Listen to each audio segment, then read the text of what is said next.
कांग्रेसी और नए बीजेपी के अंदर एक बार देखिए पूरा भारत का जो राजनीति है वो तो कांग्रेस से ही शुरुआत हुए थे, बट क्वेश्चन यही है आप लोगों को कांग्रेस में क्यों नहीं रुकवा सका। आप अपने आप ही बोल रहे हैं कि मैं फेलर हूं। कोई बोलेगा कि मेरा ही लोग जाके अलग पार्टी में है, मतलब मैं लीडर होने का योग्य ही नहीं हूं।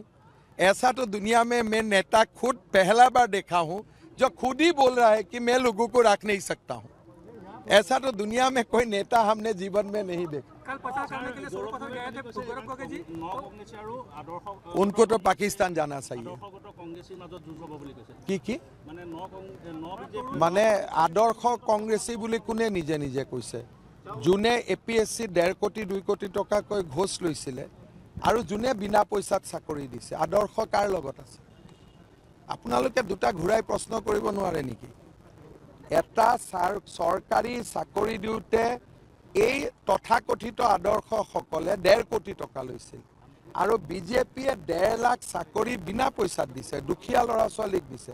আদৰ্শ কাৰ লগত আছে এটা আপোনালোকে মোক কওকচোন। আজি ৰাইজৰ যিটো ফূৰ্তি তাক দেখিলে আপোনালোকে অনুমান কৰিব নোৱাৰে নেকি আদৰ্শ ক'ত আছে? গৌৰৱ গগৈয়ে নমিনেশ্যন দিছে, মই শুভেচ্ছা জনাইছোঁ, কিন্তু ভাৰততকৈ পাকিস্তানত দিলে তেওঁ বেছি ভোট পালে। মই এইটোকে কৈছোঁ, তেওঁ যদি পাকিস্তানত ইলেকশ্যন খেলিলেহেঁতেন ভোট বেছি পালে। শিৱসাগৰত আমি ভাবোঁ যে কৌশলগত কাৰণত বন্ধুত্বমূলক প্ৰতিদ্বন্দ্বিতাৰ প্ৰয়োজন আছিলে আৰু সেইকাৰণে দুইটা দলে কথা পাতি সিদ্ধান্ত লৈছে।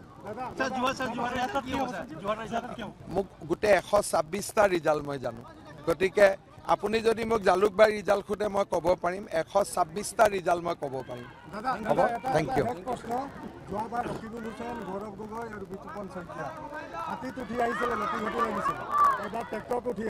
মই কাৰো ওপৰত ব্যক্তিগত একো কমেণ্ট নিদিওঁ, খালি এটাই কথা ক'ম যে যোন পাকিস্তানৰ এজেণ্ট সি পাকিস্তানত ইলেকশ্যন খেলিব লাগে, ভাৰতত নহয়।